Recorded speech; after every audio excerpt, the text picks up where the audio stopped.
Hay un Dios que me ama.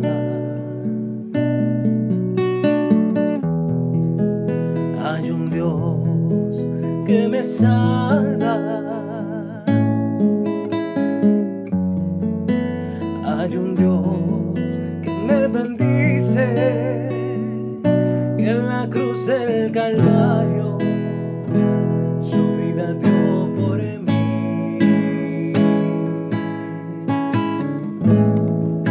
Hay un Dios que me ama. Hay un Dios que me salva.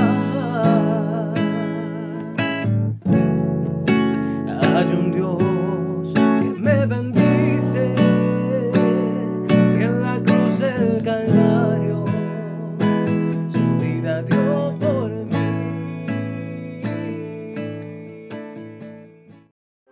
Muy buenos días, estimados amigos, amigas, señores, señoras, señoritas, niños, jóvenes y todos aquellos que nos escuchan. Reciban un cordial y amable saludo en Jesucristo, nuestro Señor, nuestro Salvador, nuestro Redentor, unido al de nuestra Madre María Auxiliadora, nuestra Madre Protectora. María, auxilio de los cristianos, ruega por nosotros. Jesús, divino Maestro, venga en nuestra ayuda. Jesús, Maestro, acompáñanos, guíanos. Solo tú tienes palabra de vida eterna. Bendito Señor, gloria a ti, Señor Jesús. Gracias, Señor, porque tú eres ese Dios de misericordia, tú eres ese Dios de amor. Te alabamos, te bendecimos. Gracias, Señor. Hoy es sábado, fin de semana, puente a bordo. Óyele, sí, fin de semana. Hoy, ya 4 de noviembre del 2023, trigésima semana del tiempo ordinario. Hoy fiesta de San Carlos Borromeo, están de fiesta en el barrio Los Olivos. San Carlos Borromeo, obispo. En la historia civil y también en la de la iglesia encontramos varios personajes a los que la posteridad,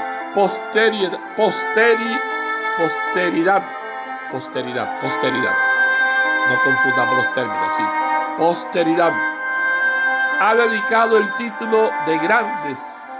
San Carlos Borromeo no ha recibido el título de grande, pero siempre los historiadores han dicho que se lo merece, al menos en el contexto de la historia eclesiástica.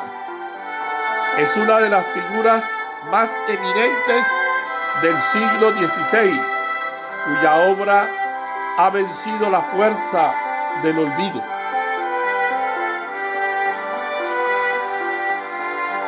Nació en 1538, siglo XVI, en la Rocca de Borromeo, Italia. Fue el segundo hijo de Gilberto, conde de Arona, Italia, y de Margarita de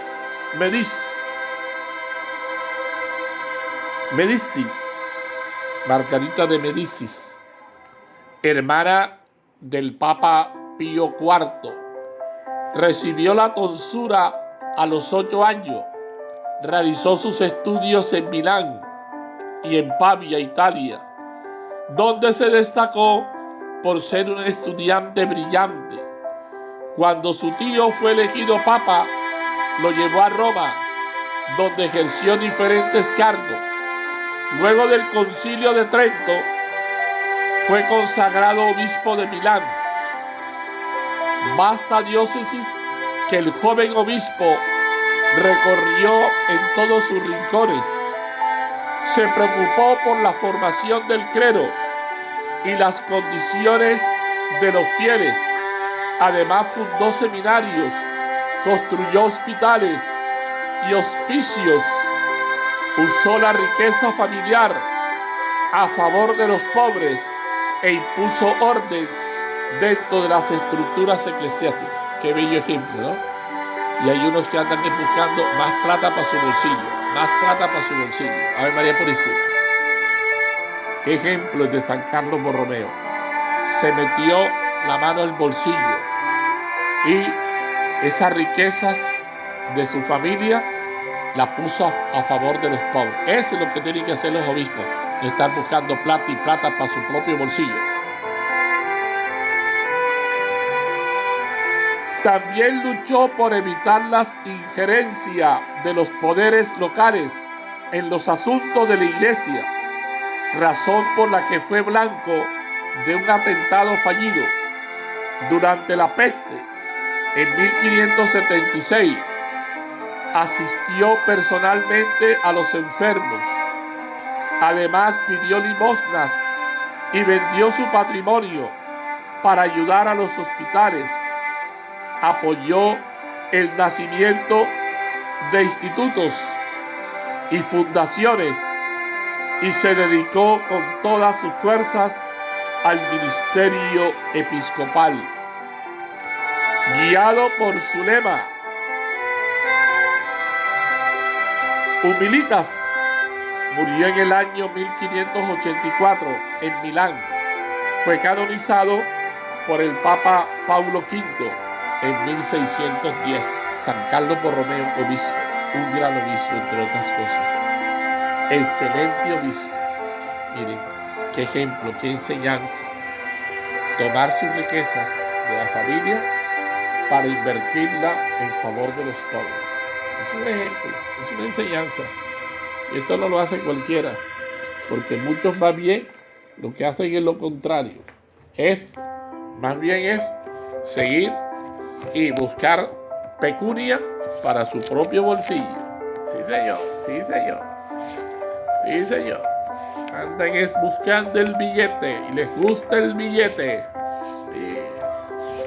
Andan en el son del billete y andan en función del billete. Es un afán desaforado por atesorar, por acumular, por llenarse sus arcas personales. Entonces San Carlos Borromeo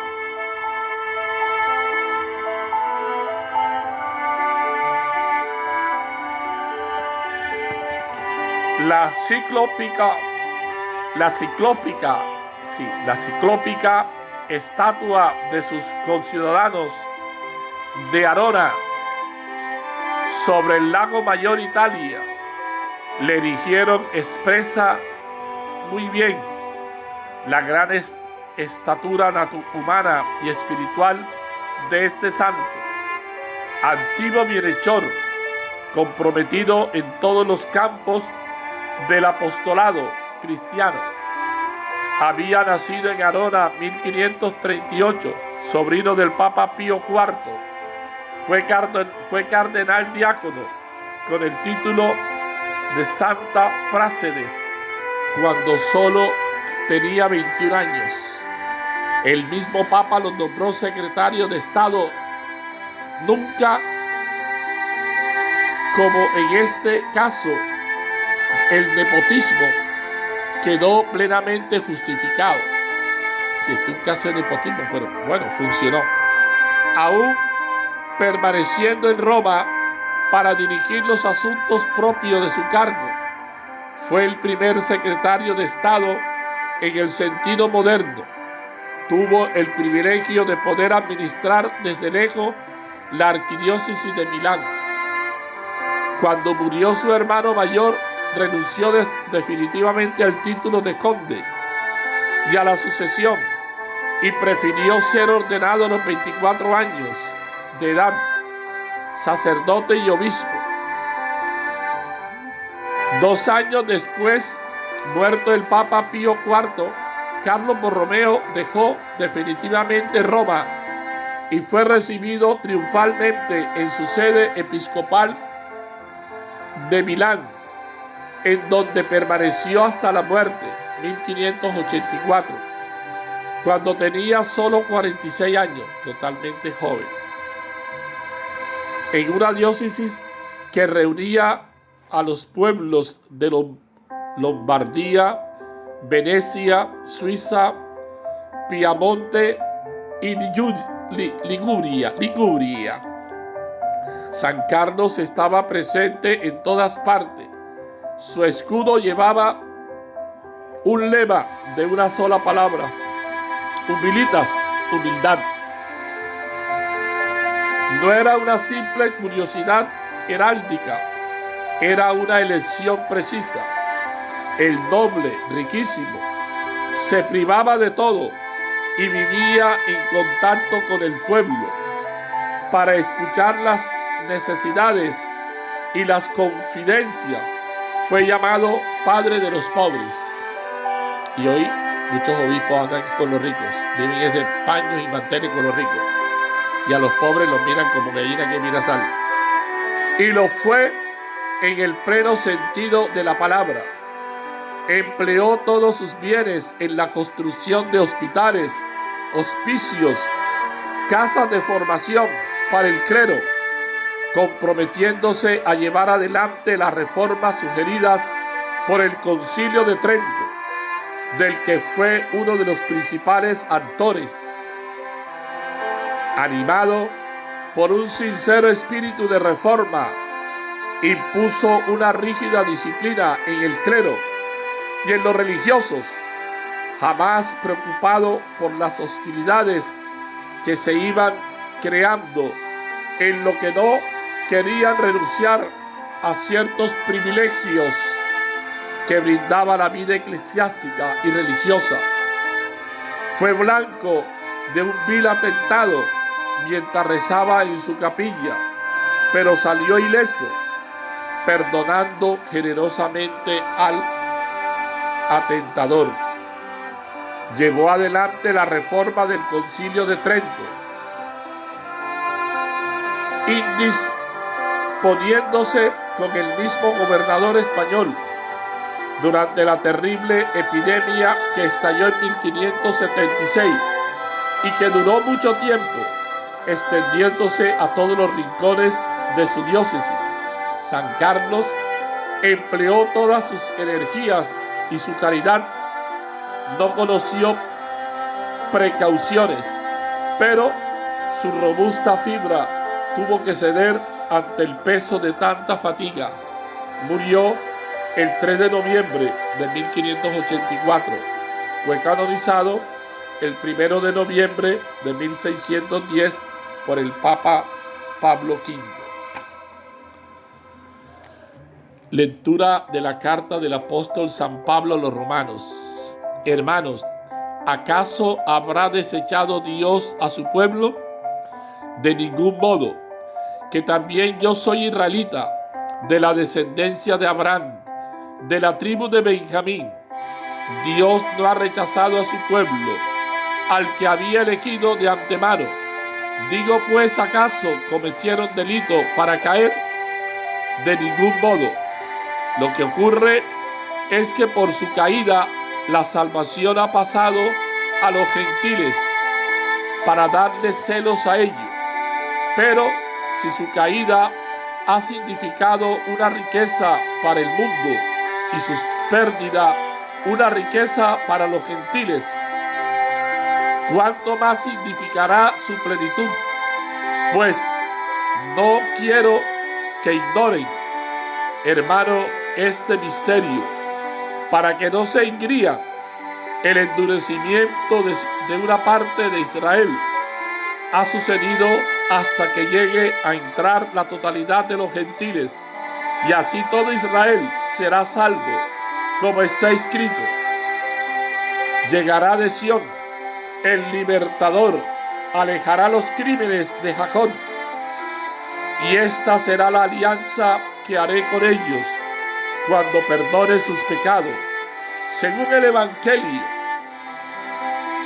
son enemigos y ello ha revertido en beneficio de ustedes, pero según la elección, son objeto de amor en atención a los padres, pues los dones y la llamada de Dios son irrevocables. Palabra de Dios, te alabamos, Señor. Salmo 94, 93 entre paréntesis. El Señor no rechaza a su pueblo. Dichoso el hombre a quien tú educas, al que enseñas tu ley, dándole descanso tras los años duros. El Señor no rechaza a su pueblo. Porque el Señor no rechaza a su pueblo, ni abandona su heredad. El juicio retomará a la justicia y la seguirán todos los rectos de corazón. El Señor no rechaza a su pueblo. Si el Señor no me hubiera auxiliado, ya estaría yo habitando en el silencio. Cuando pensaba que iba a tropezar, tu misericordia, Señor, me sostenía. El Señor no rechaza a su pueblo. Del Evangelio según San Lucas. El sábado entró Jesús en casa de uno de los principales fariseos para comer, y ellos lo estaban espiando. Notando que los convidados escogían los primeros puestos, les decía una parábola. Cuando te conviden a una boda, no te sientes en el puesto principal, no sea que hayan convidado a otro de más categoría que tú, y venga el que los convidó a ti y al otro, y te diga, cédele el puesto a este. Entonces, avergonzado, irás a ocupar el último puesto. Al revés, cuando te conviden, vete a sentarte en el último puesto, para que cuando venga el que te convidó, te diga, amigo, sube más arriba. Entonces quedarás muy bien ante todos los comensales, porque todo el que se enaltece será humillado, y el que se humilla será enaltecido. Palabra del Señor. Gloria a ti, Señor Jesús. Bien, seguimos reflexionando, seguimos meditando la palabra del Señor en este sábado 4 de noviembre del 2023. Hoy, cuando estamos recordando a este gran obispo, San Carlos Borromeo. Los dones y la llamada de Dios son irrevocables. Así es. Queridos hermanos, continuamos con la lectura de la carta a los romanos y con el tema de ayer. Los judíos han rechazado al Señor Jesús. Y eso produce en San Pablo un gran dolor. En el texto de hoy encontramos la convicción de que esta realidad no es para siempre. Es decir, que los judíos, paisanos de Pablo, en el futuro se convertirán al Señor y a su evangelio. El texto termina con una frase muy esperanzadora. Para todos nosotros, pues, los dones y la llamada de Dios son irrevocables. Así es.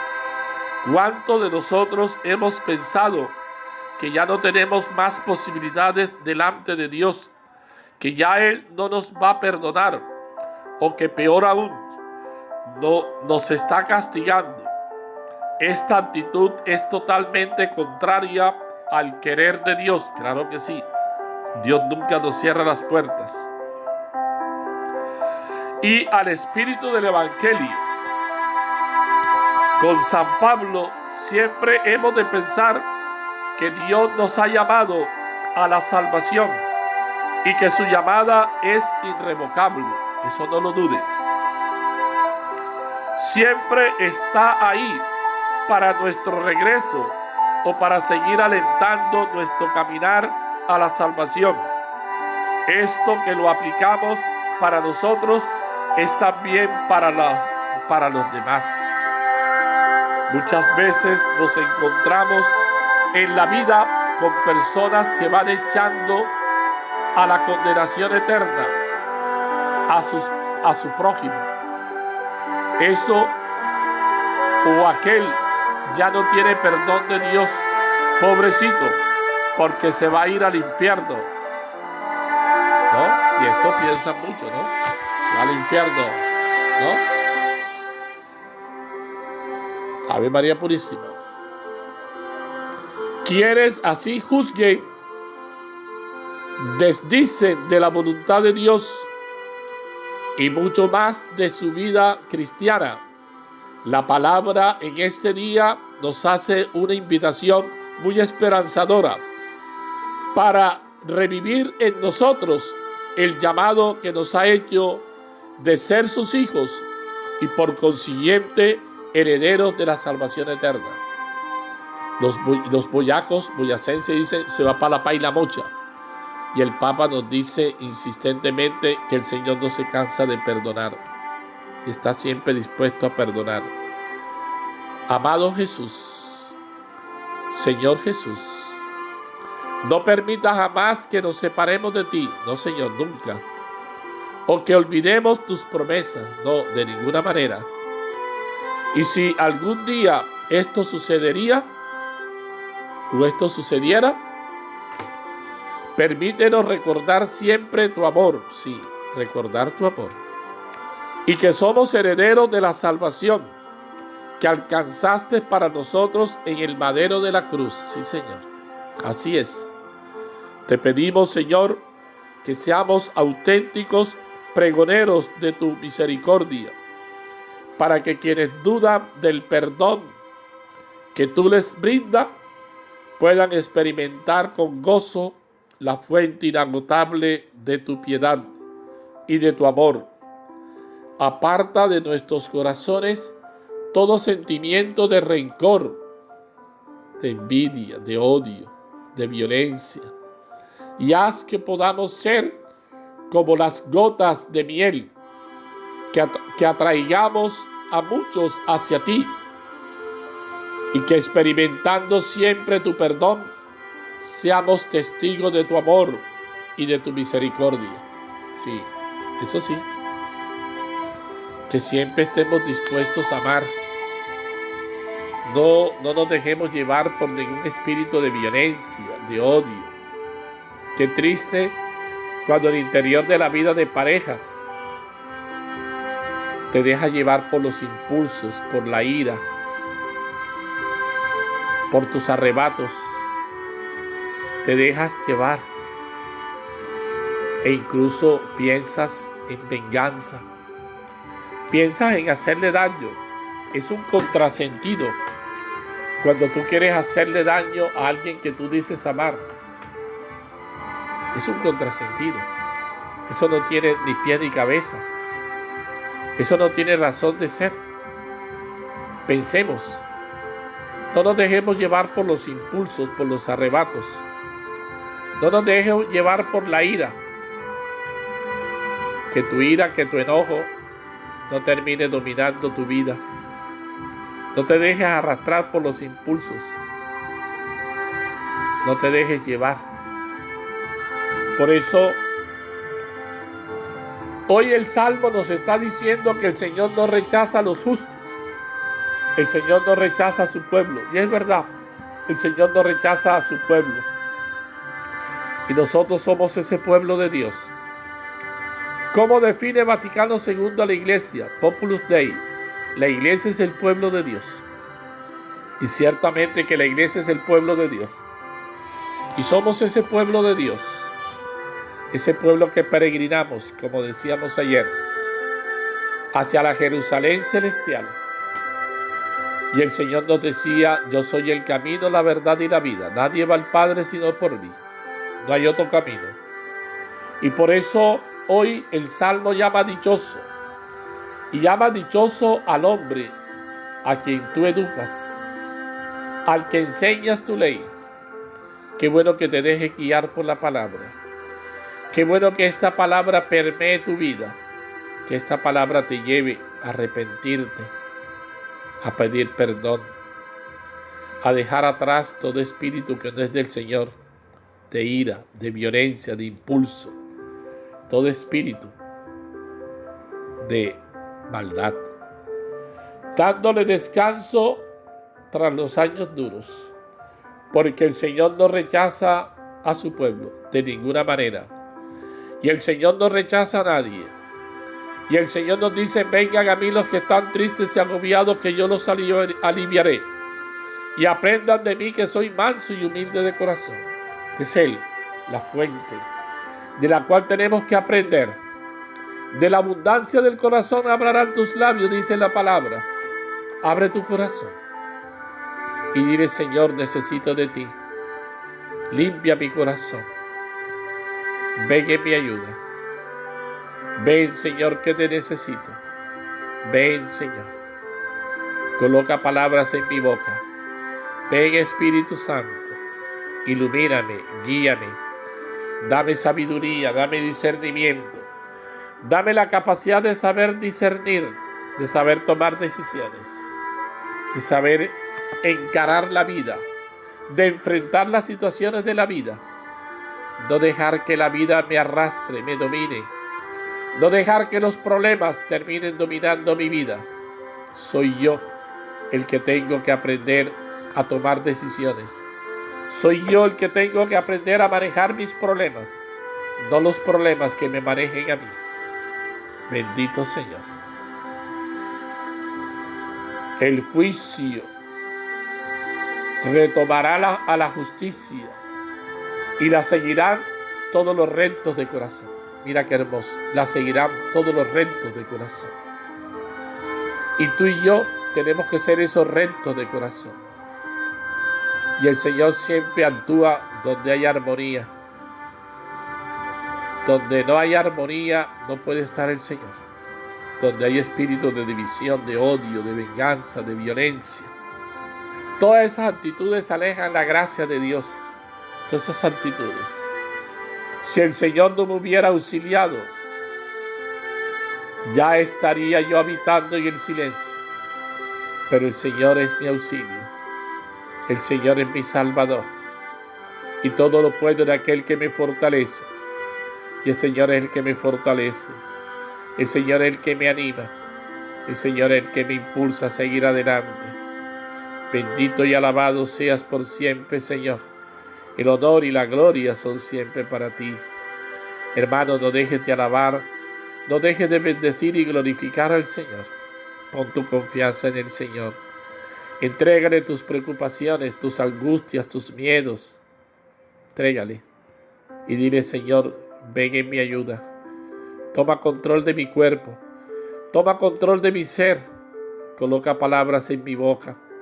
Y tú, Santísima Virgen María, ven en mi ayuda. Ay, Santísima Madre, acompáñame. Tú eres mi Madre. Arrópame con tu manto maternal. Ayúdame, querida mamá, a vivir en paz, en armonía. Ayúdame, como tú misma dices, hagan lo que Él les diga. Ayúdame a que aprenda a hacer la voluntad del Señor. A que aprenda a hacer la voluntad del Padre Celestial. A que no me deje llevar por mis caprichos, por mis arrebatos, por mis iras. A que no caiga en ese espíritu de violencia, en ese espíritu vengativo, en ese espíritu de querer hacer justicia por mis propias manos. No, eso no está bien.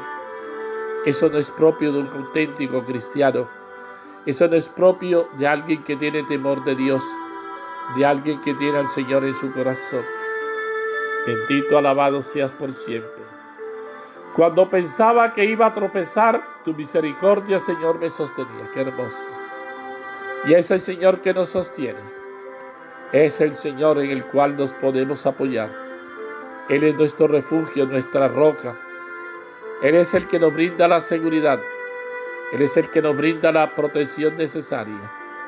Por eso, dile: Señor, en ti creo, en ti confío, en ti me apoyo. Ven en mi ayuda, Señor. Ven que te necesito, Señor. Tú que eres ese Dios de misericordia.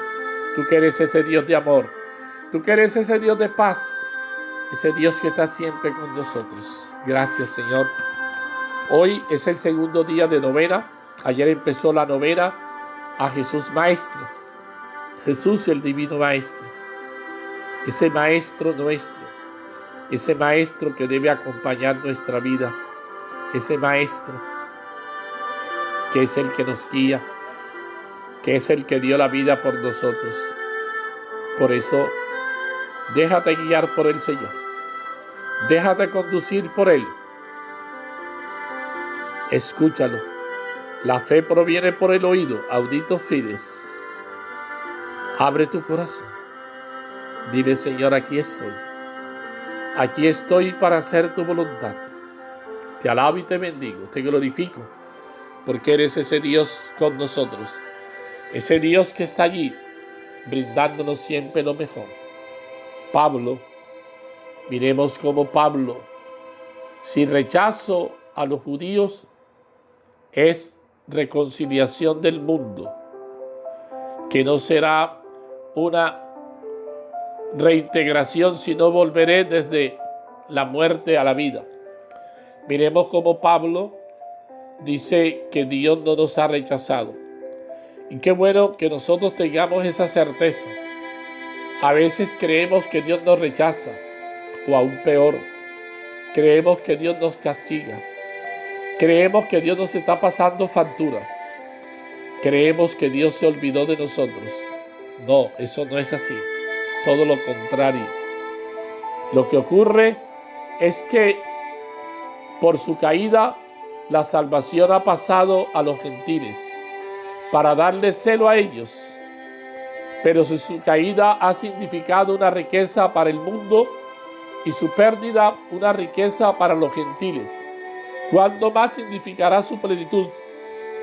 Mire, y por eso dice Pablo, pues no quiero que ignoren, hermano, este misterio, para que no se engrían. Y el endurecimiento de una parte de Israel ha sucedido hasta que llegue a entrar a la totalidad de los gentiles. Y Dios ofrece la salvación a todos. Y Dios no rechaza a todos. E incluso esos gentiles que en un momento se pensaban que no, terminan siendo acogidos. Y ellos terminan acogiendo al Señor. Y ellos terminan aceptando la propuesta del Señor. Llegará de Sion el libertador. Y ese libertador es Jesús. El que viene a liberarnos. El que viene a traernos una propuesta de vida. Una propuesta nueva. Una propuesta de amor. Una propuesta de esperanza. Miremos cómo Jesús se da cuenta que estos señores buscan los primeros puestos. Inteligentemente Jesús les dice que cuando los conviden a una boda, no se sienten en el puesto principal. No sea que el que los haya invitado termine mandándolos al último puesto. Al contrario, siéntense en el último puesto. Y de ahí en adelante, todo será ganancia. Qué bella enseñanza del Señor. El Señor esté con ustedes. Y la bendición de Dios Todopoderoso, Padre, Hijo y Espíritu Santo, descienda sobre usted y permanezca siempre. Buen día para todos. Dios los bendiga, hermanos.